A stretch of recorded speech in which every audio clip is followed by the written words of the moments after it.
It's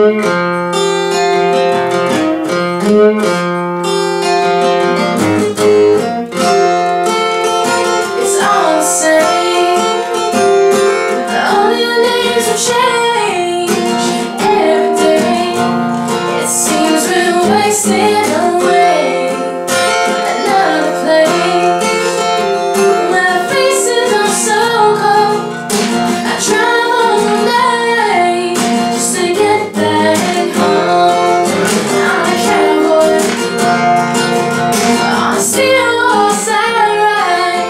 I'm running, dead or alive.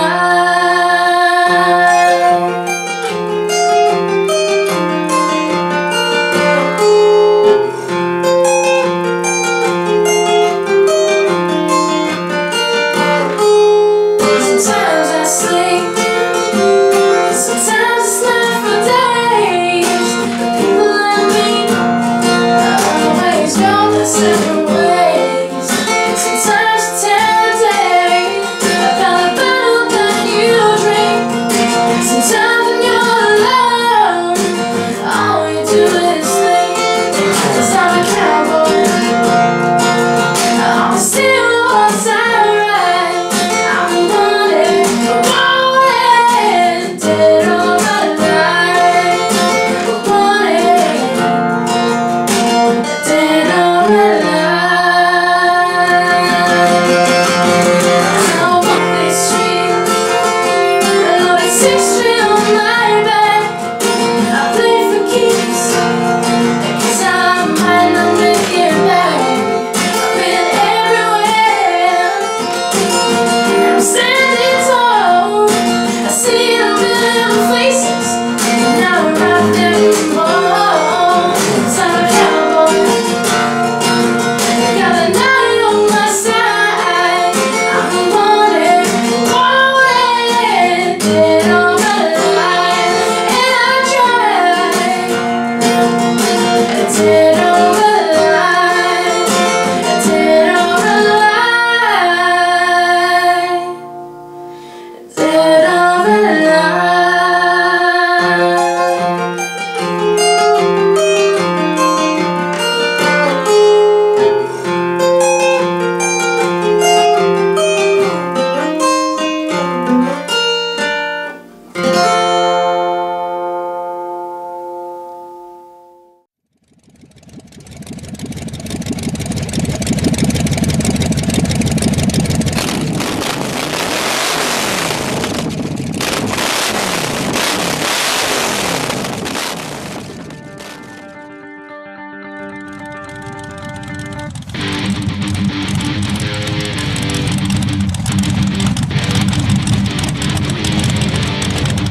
Are you getting a picture of what we're getting here, guys?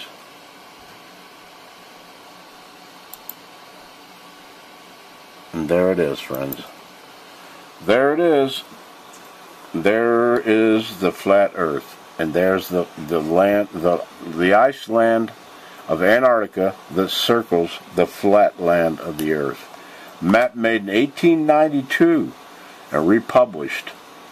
Okay, and it was found in the library. All right.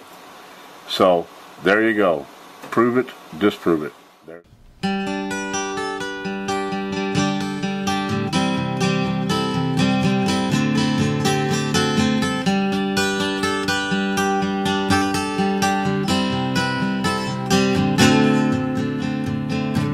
Here comes the sun. Here comes the sun. It's alright.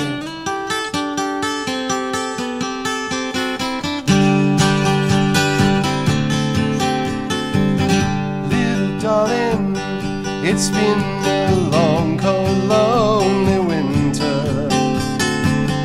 Little darling, it seems like years since it's been here.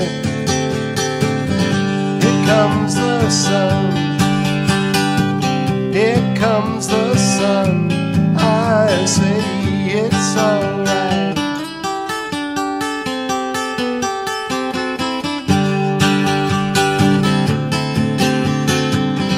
Little darling, the smiles return into their faces. Little darling, it seems like years since they've been there. Here comes the sun. Here comes the sun. I say it's alright.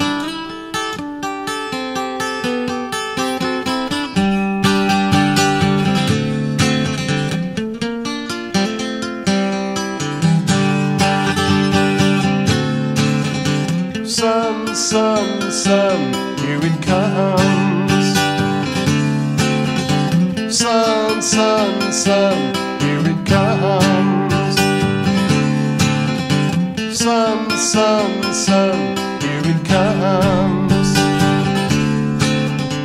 Sun, sun, sun, here it comes.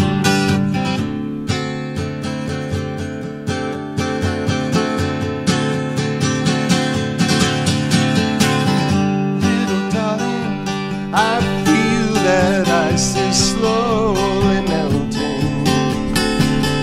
Little darling, it seems like years since it's been clear. Here comes the sun. Here comes the sun. I say it's alright. It's alright. It's alright.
In this video, I'll be showing two proofs that the Earth is flat. In the first half, I'll show how there is no curvature on the horizon, even though there are those that claim that lower portions of buildings being blocked from view by the horizon is the result of curvature. The second part of the video is dedicated to showing that the horizon is very thin. It has no depth to it, and that is evidence that the horizon is the product of perspective and cannot be the product of curvature. Okay, let's go. I just want to talk about videos like this on YouTube where someone zooms in over a patch of water and they actually zoom in on the horizon, which is really cool. But you can see objects past the horizon, whether it be buildings or ships or something, and the lower portions are blocked from view. Well, the average person looks at that and says, wow, that's curvature of the Earth. And, you know, that's understandable. That's what we've all been taught. What I want to show is that it can't be curvature because there's no curvature on the horizontal axis. And what I want to show is that this is perfectly consistent with perspective. This is exactly what we would see. So here we go. Okay, a little something of how perspective works. See the red and the yellow line. The yellow line is your eye height. The red is the ground plane. And the ground angles up. It visually angles up to your eye level. It's on a trajectory. So the way perspective works on a flat plane is that where that intersects, the ground plane and your eye plane intersect, is where the horizon will form, because that's as far as you can see. You know what I mean? The ground comes up like a big wall. It's a big ramp, and when it gets to your eye level, you can't see any further. You cannot see any more ground, or in this case, any more water. You can see beyond it, but the bottom portions of things are blocked from view. So that's the reality of our vision. Wow, look how that water ramps up to your eye level and it forms a wall. Incredible, zooming in on that horizon. Notice the buildings behind it, the lower portion is blocked. That's due to perspective. To explain this illustration briefly, when they say they see curvature when they're looking at the buildings, and they're saying because the lower parts disappear, they're calling that curvature. That would be on the z-axis. That's from our eyes to the horizon and beyond. On the x-axis, these are the two that we're concerned with, the z and the x. The x-axis is the horizon, or our horizontal axis. And the x-axis is the one that we don't see any curvature on. They claim to see it on the z, but they say, oh, you can't see it on the x. Well, you should and you must see it on the x, and yet we do not. Okay, here we are looking over the bay. I have it mocked up here so you can... I have the X, Y, and Z axis, and I got a line across the horizon. And you'll notice I have a guy over there on the right-hand side of the screen, and he's looking across to the left. So the point of this is that here we are looking across this patch of water, and the guy on the beach here says he sees curvature because the building's way off in the horizon. Once you zoom in, the lower parts disappear, so he's claiming curvature on the Z-axis.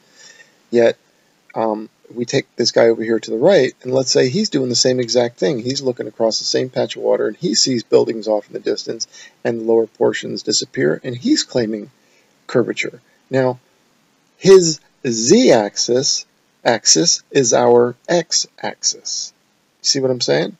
So, what I'm going to do here in a second is I'm going to zoom in on this whole, the zoomed out shot of the horizon, and we're going to scan it from right to left, and we're going to show that there's no curvature on the x-axis.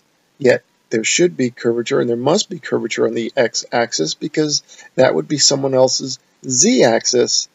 Like, for instance, if he's looking at our z-axis, that's his horizontal axis, and he should see curvature because it's a ball, remember? But we don't see that. So here we go.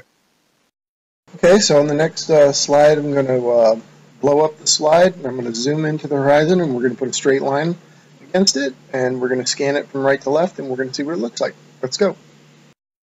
Okay, here we go. Look for any separation between the horizon and the straight yellow line, especially at the beginning of the picture and at the end, or the right side of the picture. That's where they say you'll see curvature. So we look, and we have, I put a little gap between the line and the horizon, and there we go. Looks perfect. Okay, and we're going to maintain that gap all the way across. I can't believe they try to get away with this. They say you can't see curvature, but then they see the building's lower portions disappearing and they yell curvature. But here we are. Here's the horizon. Nice long patch of horizon, and let's look at the end. Perfect. Not an ounce of curvature. Okay, I just want to say a word about zooming in with a telescope. There are people that think that I've spoken to that if you use a telescope, your horizon will be further. The stronger the telescope, the further the horizon will move away from you. Well, that's not the case. The horizon is determined and formed by the ground visually angling up to your eye level. As you see in the beginning of the video here, where he's zooming in across the water, you can see a horizon form, and then as he keeps zooming in, the horizon doesn't get further away. The horizon gets closer, and it gets bigger. He's zooming in on the horizon. That horizon is formed whether you're looking at it with a naked eye or a telescope. All of the telescope allows you to do is to see it larger. See this picture on the top here? If the lines were parallel and perspective wasn't a reality, then yeah, the stronger the telescope, you could just see parallel to the ground. But the fact is, perspective causes the ground to visually angle up. And where that intersects is your horizon, and it's regardless of whether or not you're using a telescope. Concerning the convergence lines that go to your horizon and your eye level, I just want to show you a few slides from my Perspective Horizon Flat Earth video.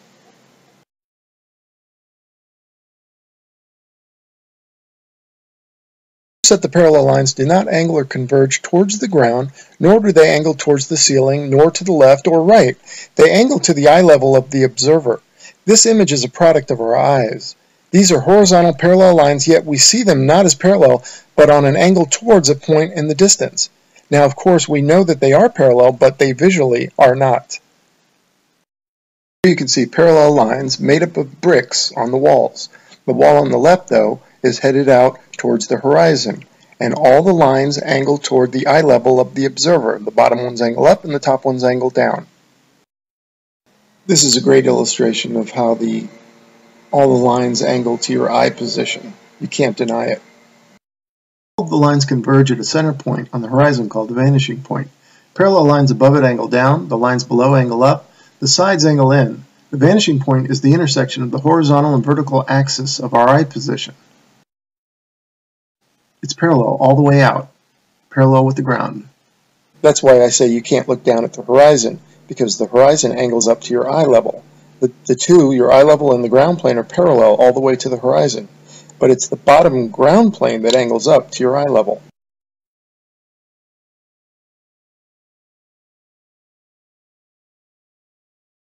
Okay, here's a new slide. Here's a guy sitting in the middle of the ocean. You can see the water angles up and on each side of him to our eye level. Actually angles all the way around him. Just like looking down that long hallway, the floor angles up to your eye position, the ceiling angles down, the walls angle in. That's perspective. Here's another one with the guy in the boat. Whether he's in the hallway or out on the ocean, the ground plane angles up to your eye position.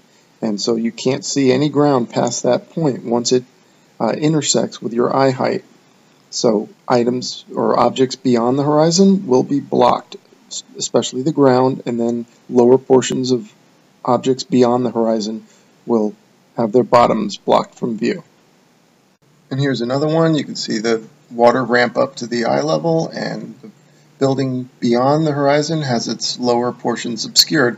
It's kind of like putting your thumb out at arm's length and putting it level with your eyes. You can block things much bigger than your thumb. That's due to perspective. And the same happens here. The further away that building is, the more of it gets blocked, starting from the bottom up. Okay, that concludes the first part, dealing with that there's no curvature on the x-axis or the horizontal axis. Now I want to talk about the thin horizon, the fact that the horizon has no depth, and how that is completely consistent with perspective on a flat plane, and not consistent with a sloping ball and the horizon being a product of that curvature. So let's go. Okay, here's a really quick zoom. Check out the horizon. It goes really fast. He doesn't stay there very long. I make a still of that too. I blow it up and you can check it out. Here's another zoom. Okay, check out the choppiness and the shallowness of the horizon.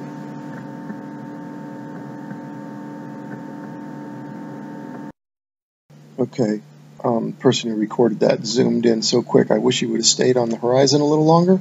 So anyway, I made a still of the horizon. Here it is. You can see that's, you can definitely see sky between those waves. Really funny how it's as if the horizon just stops. I mean, the ground plane angles up, and when it intersects with your eye position, it stops. I mean, you can see right between the waves. It's as if it's one layer of waves, right? Look how you can see the sun between those big gaps between the waves. If that horizon were the result of a very gradual curvature, the horizon would be much thicker and much denser. You wouldn't have that kind of definition within the waves.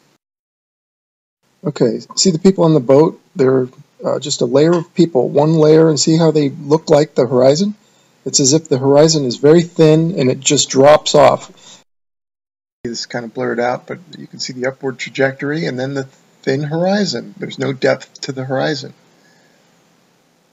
It's as if it stops, and it does. Perspective would dictate that the ground visually angle up to your eye position, and when it does that, it stops. You know, you can't see any more ground behind it. You can see things beyond it, but you can't see the ground. And notice how the waves can block several floors. I mean, 4, 5, 6 stories of those buildings. And the further away the buildings are, the more of them gets blocked. It's like holding your thumb out at arm's length. You can block things much bigger than your thumb. Again, here notice the thin horizon. It's very choppy. You can see through it. You can see between the waves. And notice on the right-hand side how when the water splashes up in the air, it falls back down on the water and it's obscured by the horizon. Again, that thin horizon is strong evidence that we're on a plane and this is perspective because of the fact that the horizon just drops off. It stops. It ramps up to your eye level and stops. Here's a zoom in on that same shot. Notice the right side of the rocks, the waves splashing behind the horizon. It's really surreal looking. I mean, what a zoom this person used. It's awesome. You see the water splashing down behind the horizon, and it's as if it's a little lower than the horizon itself.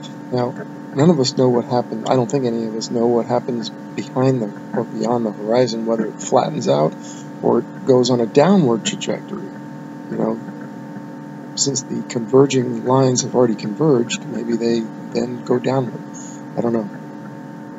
I made an illustration using people instead of the water, and I arranged them so that they ramp up to eye level just like the water does when we look out over the water. And you know, many of us have been in a big crowd of people, and when you're looking through just a couple of or a row of people in front of you, it's no big deal. You can look between their shoulders, between their heads, and you can see. But when you get a thick enough crowd and they're all the same height as you, you can't see anything because they block the view. So that's what I've been showing about the thinness or the lack of depth in the horizon that we've been looking at. So I just thought this was an illustration because most of us have been in a crowd and could relate to this. So anyway, in the first one here, you can see that resembles the water as far as it ramps up to our eye level, and the top row of men, you can see sky between their heads, and that's what we've been seeing, as if it stops right there. That's the horizon. That group on the top row is the horizon. And then we have this. This is what we would see if the Earth was a slow, gradual curve. The horizon would be thick. It would have so much depth to it that you wouldn't see between the heads. You wouldn't see the sky between the waves like we've seen in the illustrations I've shown in the video and in the pictures.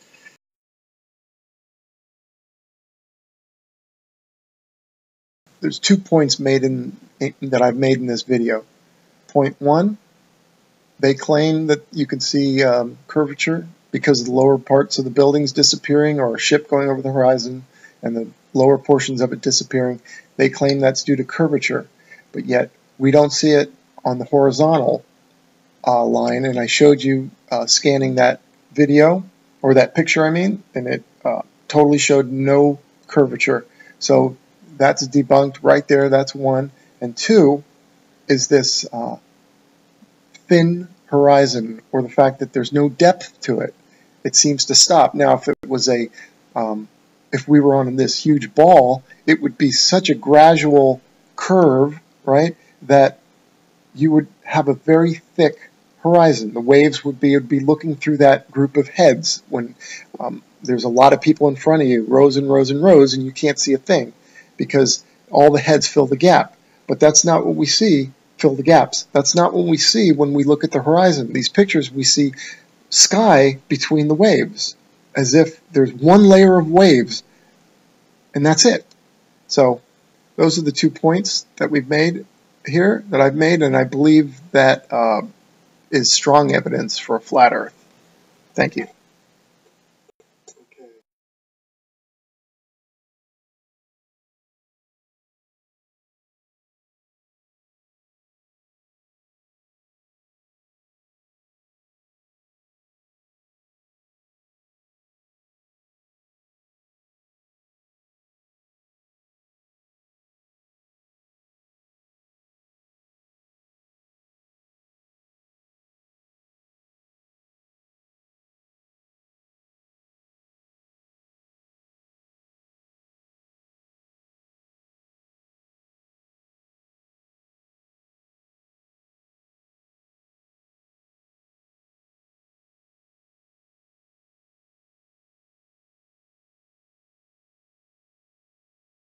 The Earth. Is it really just a big ball floating in space, spinning on its axis at 1,000 miles per hour, hurtling around the sun at 67,000 miles per hour, whizzing through the Milky Way at a milk-curdling speed of over 500,000 miles per hour, and warp driving through the heaven at over 500 million miles per hour?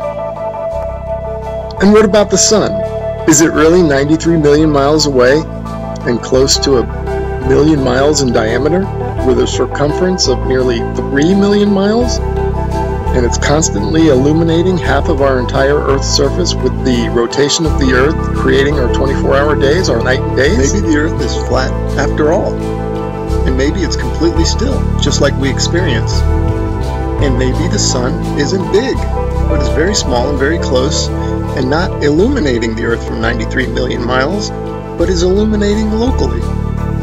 And maybe everything, the sun, moon, and stars, are not far away, but are circling overhead relatively close.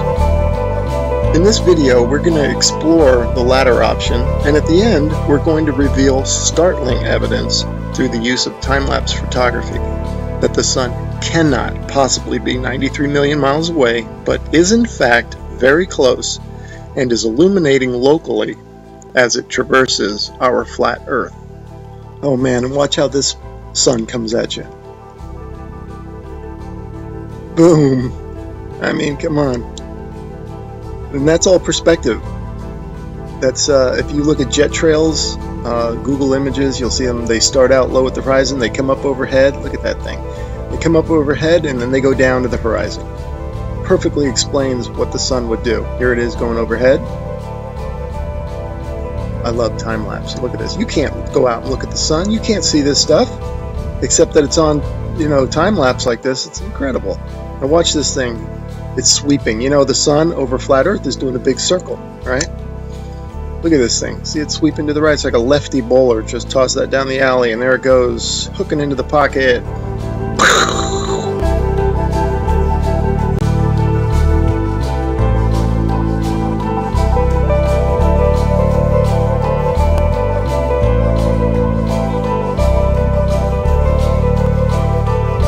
See how the clouds angle down to the horizon. Show it there. That's exactly how the sun would do. Okay, back to the Copernican principle, and this is what they tell us. The sun is 93 million miles away. Now, I'm going to show you evidence through sunsets that shows the sun light following the sun over the horizon, and it shrinks as it goes over. Now, there's no way it would do that if the sun is 93 million miles away. Okay, first I'm going to show you some footage from the ISS.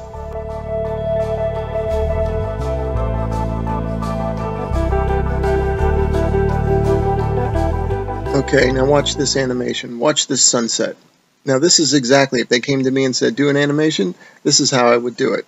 If the sun were 93 million miles away. Just like that. Have the whole horizon light up and then fade evenly across the whole horizon.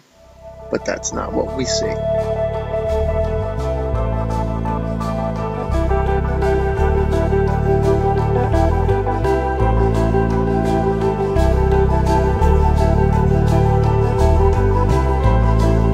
Okay, wow, look at that. Look how the light lifts off the ground like a big wedge or like lifting up a sheet of paper. That's incredible footage. Definitely the light's following the sun, right?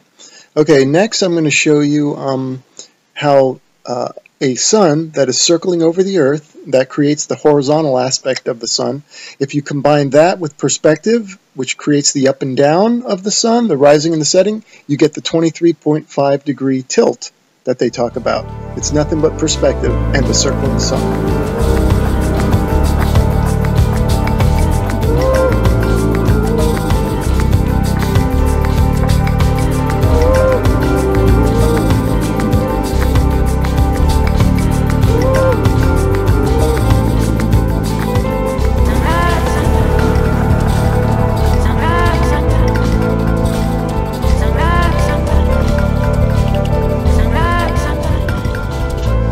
The high altitude airplane. Remember, this is from a high altitude balloon, so that airplane is probably at cruising altitude.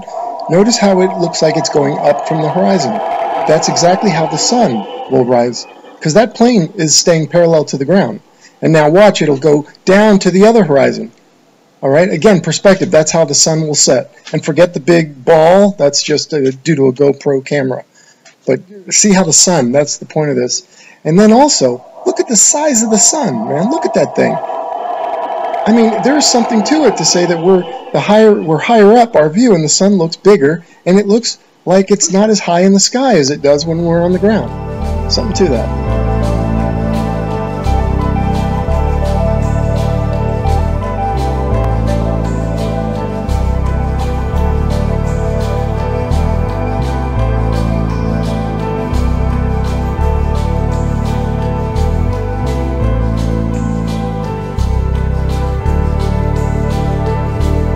Okay, here's a little illustrator or a little cartoon from a website called timeanddate.com. It's really funny that they would have a perfect illustration of a sun rising and setting on a flat Earth due to perspective.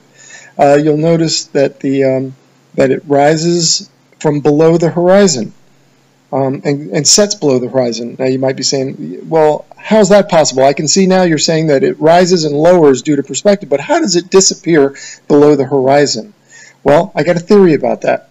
Because of the fact that all parallel lines and planes converge at your eye level horizon, this is according to the perspective, I'm not making this up.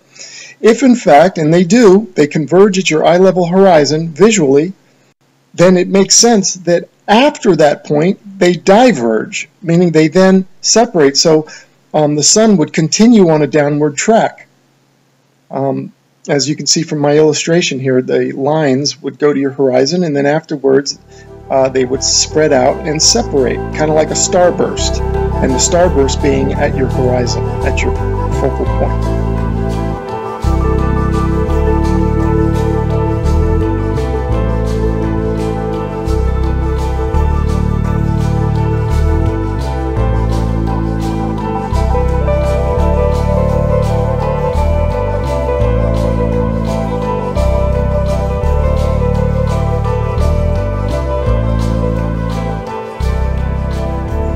Okay, these next three slides, the sun is almost set already behind the horizon, but watch as the sunlight shrinks and follows the sun.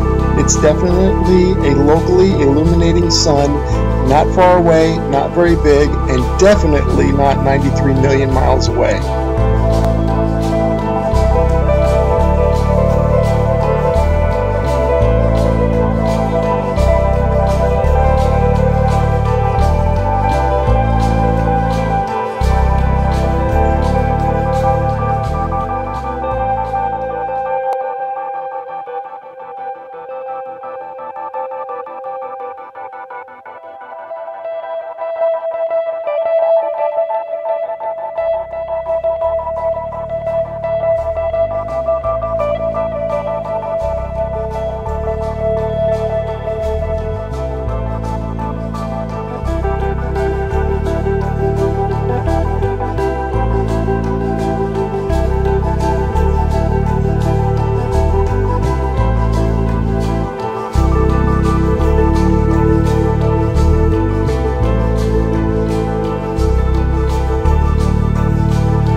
Okay, remember this video from the beginning of the video? I showed you this one and how it's circling over the Earth, and watch it sweep to the right like a bowler bowling it in there for a strike. Okay, now I want you to pay attention to the way the light follows the sun. The sunlight's going to shrink, right, as it follows the locally illuminating sun. Now watch this. See it shrinking, following the sun? You do not get that if the sun is 93 million miles away. The entire horizon should light up. This is proof right there that the sun is close, illuminating locally, and traversing over a flat Earth, period.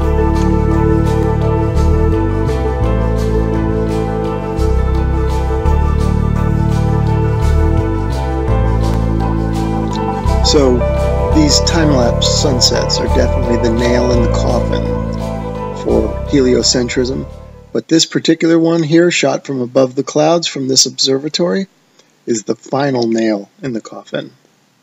Look at how the sun just shrinks and the light shrinks to nothing. That cannot happen, as I showed you in the when the sun illuminates the entire Earth, which it does from 93 million miles away. It has to. You don't get this isolated look at the sunlight trailing the sun. That's only possible with a small sun, close, not very high, illuminating locally. I mean, if this isn't proof to you, then you gotta take the blinders off.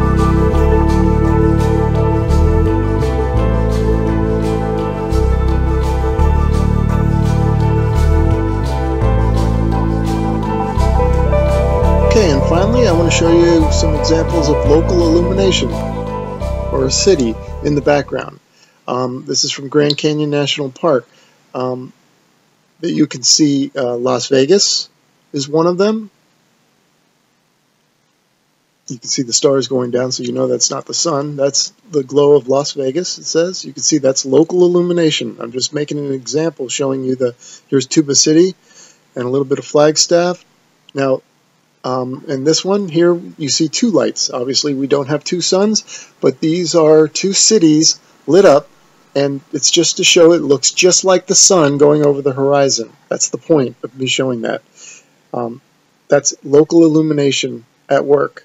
The sun is not 93 million miles away, because if it was, the entire horizon would light up, or actually would fade evenly, and the entire horizon would fade at the same time. Not what we see here, which is the small sun cruising over the Earth and the light is following it. Case closed.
once a time when our little planet seemed immense, when it was the only world we could explore. Its true size was first worked out in a simple and ingenious way by a man who lived here in Egypt in the 3rd century BC. Far to the south, he read, at the frontier outpost of Syene, something notable could be seen on the longest day of the year. On June 21st, the shadows of a temple column or a vertical stick would grow shorter as noon approached. And as the hours crept towards midday, the sun's rays would slither down the sides of a deep well, which on other days would remain in shadow. And then, precisely at noon, columns would cast no shadows, and the sun would shine directly down into the water of the well. At that moment, the sun was exactly overhead. It was an observation that someone else might easily have ignored. Sticks, shadows, reflections in wells, the position of the sun, simple, everyday matters of what possible importance might they be. But Eratosthenes was a scientist, and his contemplation of these homely matters changed the world, in a way, made the world. Because Eratosthenes had the presence of mind to experiment, to actually ask whether, back here, near Alexandria, a stick cast a shadow near noon on June the 21st.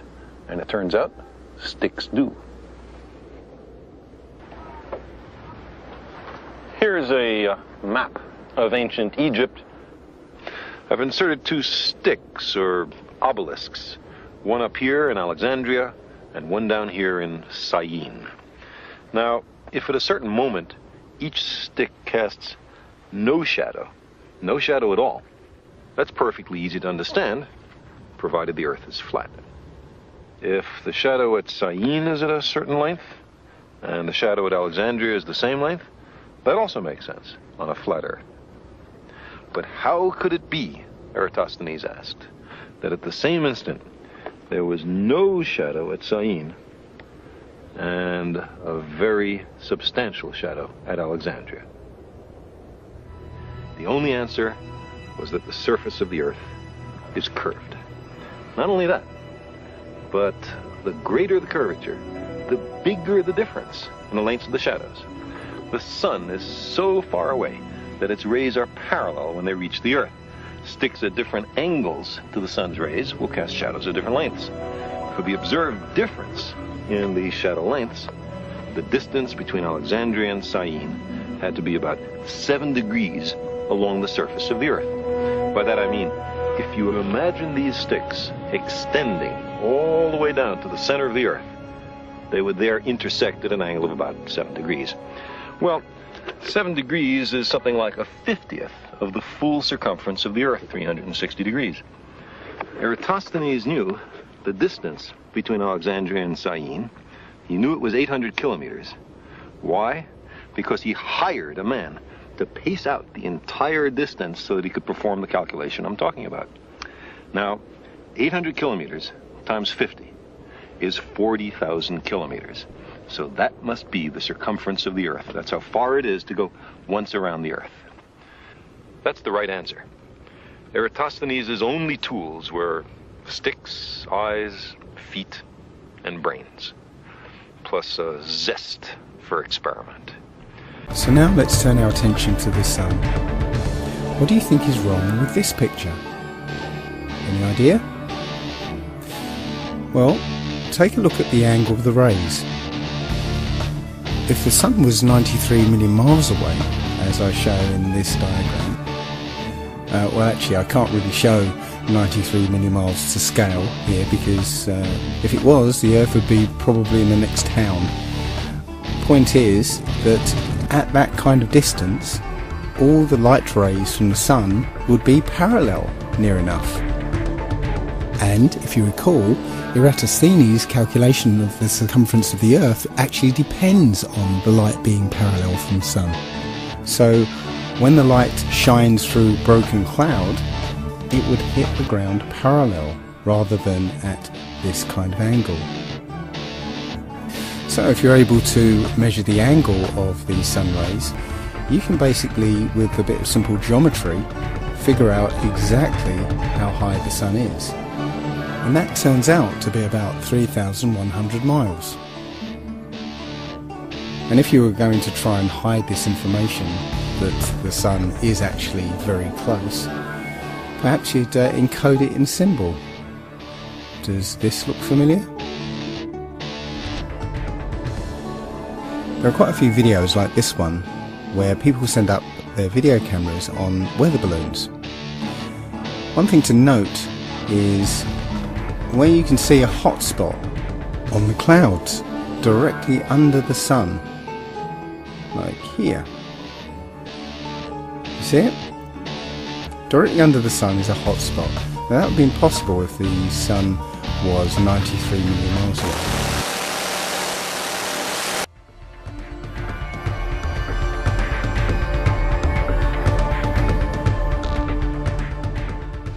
Here is a picture of the horizon of the Earth at 20 miles up. And this was done by some school kids that sent the balloon up. And as you can see, this camera is panning right, and the horizon is completely flat, and it is eye level, which means that the Earth is flat. No curvature. And the higher you go, the further out it goes, and it remains flat. Continue to watch this video. There is another example of some children from a Christian school who did the same thing. They sent a balloon up about 18 miles, and the results are the same. So there's plenty of evidence to show that we live on a flat, plain Earth. Absolutely. There's no question about it. We've been lied to. NASA has lied, and they created all this illusion. And it's nothing but one big fat lie.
And now for something completely different. That's the time you must keep on trying. Smile, what's the use of crying?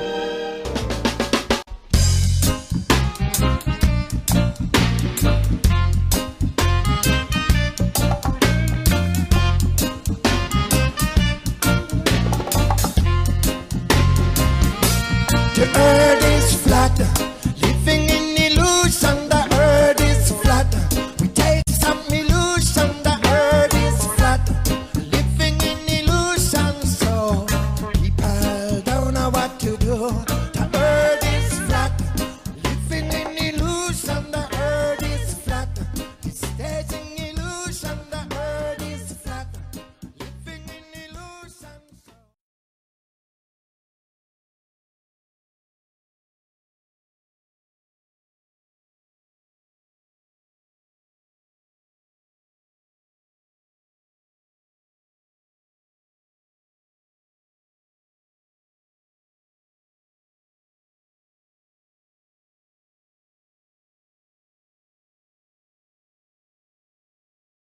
When you go Mach 3, the amount of heat that the whole airframe, everything experiences all this heat, and nothing that they have at the store works. You know, there's no paint, no rubber, nothing. You know, metals, plastics, all this stuff is useless. And they just had to go through so many contortions to make every single part of the plane tolerant of these extreme temperatures. Temperature affects everything on this airplane. The average person probably is not cognizant of that fact, but the faster you go, the harder things get. One of the puzzles of extreme heat was never really solved. Sealants for the fuel tanks. They never came up with a polymer that would seal the joints in the skin panels that hold the fuel in, so the blackbirds sit on the ground and weep. That seems silly. You can look, oh, these stupid guys back in the 60s didn't know what they were doing. There's still no plastic, you know, that can get to 700F and not turn into burnt hot dog. Howdy. I've been looking at the Lake Pontchartrain Causeway, which is the longest bridge in the world, and it's in Louisiana. 24-mile long bridge. So I wanted to see how they worked out the curvature building this bridge, because in 24 miles they should have to deal with 384 feet of curvature. And I even looked at a documentary from Modern Marvels that 45 minutes long, but they finally got to the point, and it was this. They threw this up as they were going to a commercial, and it was 35 minutes in, so I barely caught it. But this is what they're to compensate for the curvature of the Earth. The Lake Pontchartrain Causeway was built roughly 2 inches longer than the distance it spans. 2 inches for 384 feet.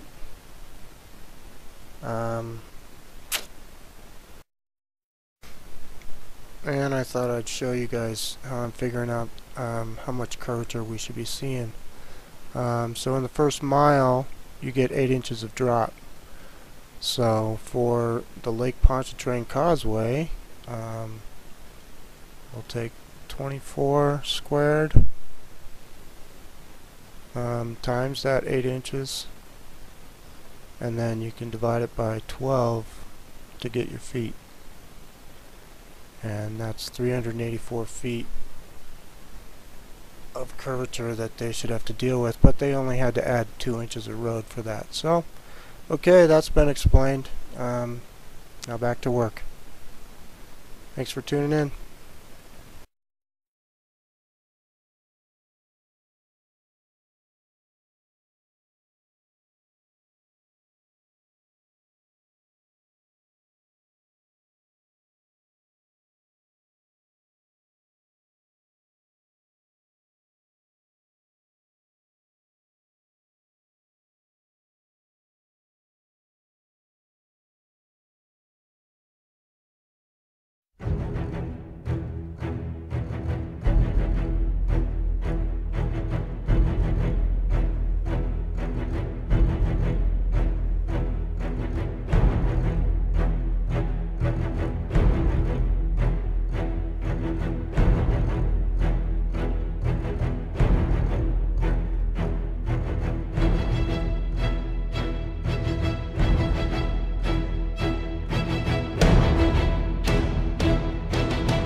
this one gonna be good.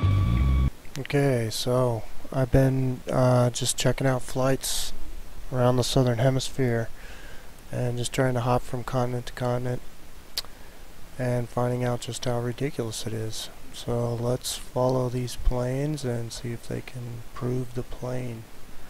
First, I'm starting in Australia, and I want to go from Sydney to Santiago, Chile, which Google Maps tells us is 7,000 miles.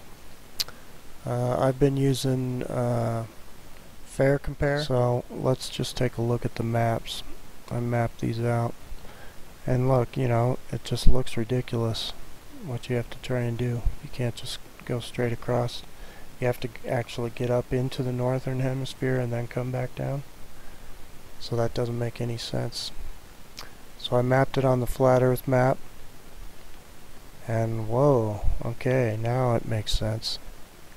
This is Sydney, Australia on the flat earth map. So yeah, you would want to stop at Vancouver or San Francisco or LA on your way, because it is on the way. Alright, the next one I checked out, let's see, was Johannesburg, South Africa to Perth, Australia. And I chose Perth just because it's the first city you would get to. It's a straight across shot from Johannesburg, which is right here, to Perth, which is right here. So, look at all the flights that came up here, and once again, we only have one non-stop, then two one-stops from Singapore, and then a bunch from Sydney, which are kind of strange. I'll show you that in a sec here. So let's just go to the maps.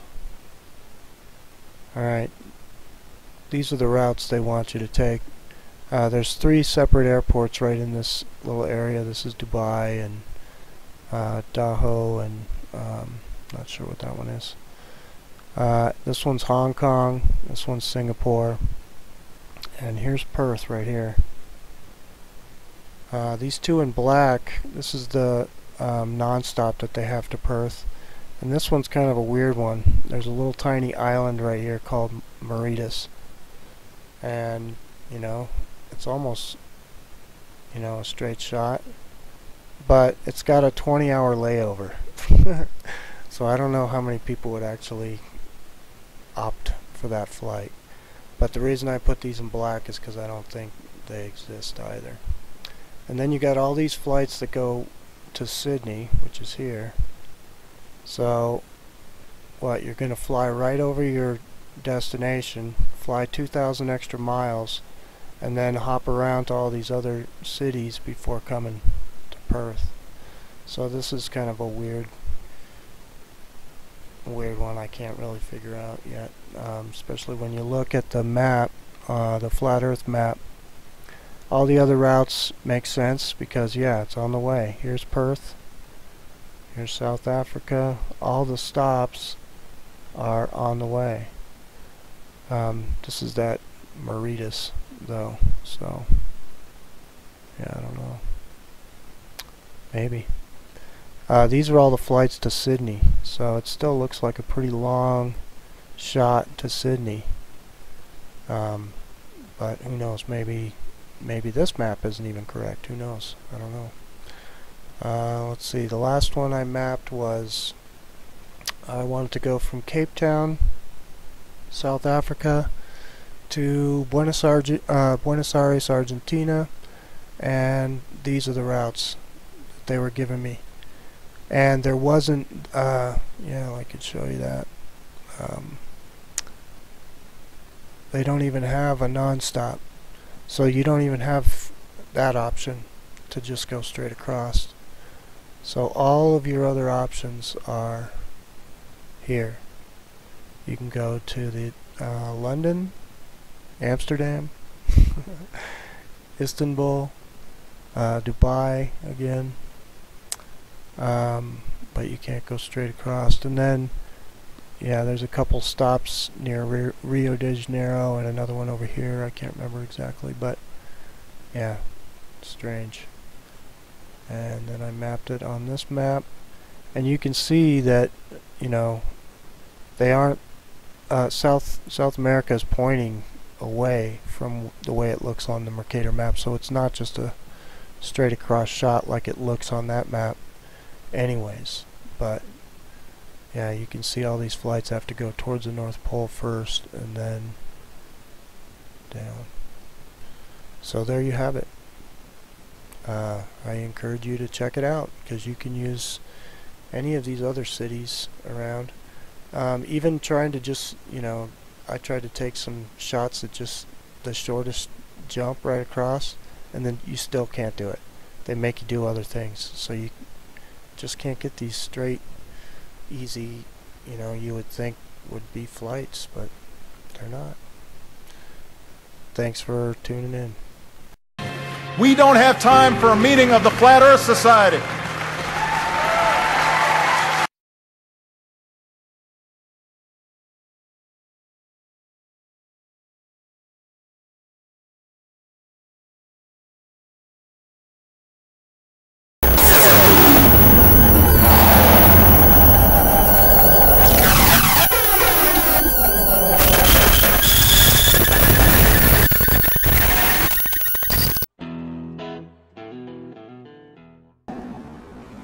That's a mirage. Found this photo from Grand Mere State Park. This is from Joshua Nowicki, and what you're seeing here is a mirage. We typically would not be able to see this from the Lake Michigan shore. We talked about this last night. Conditions are right on the lake that we're actually seeing a mirage of the Chicago skyline. Very interesting here. Here's what's happening. This is a good example of a superior mirage. So Joshua was on the Lake Michigan shore. He was looking towards the west, and Chicago's beyond the horizon. Should not be able to see it. However, with the right conditions, we have an inversion. We have cold air near the cold lake water and some relatively warmer air above it. This will bend the image of that skyline back towards the viewer. And so typically we would not be able to see this. This image would be viewable for is a mirage.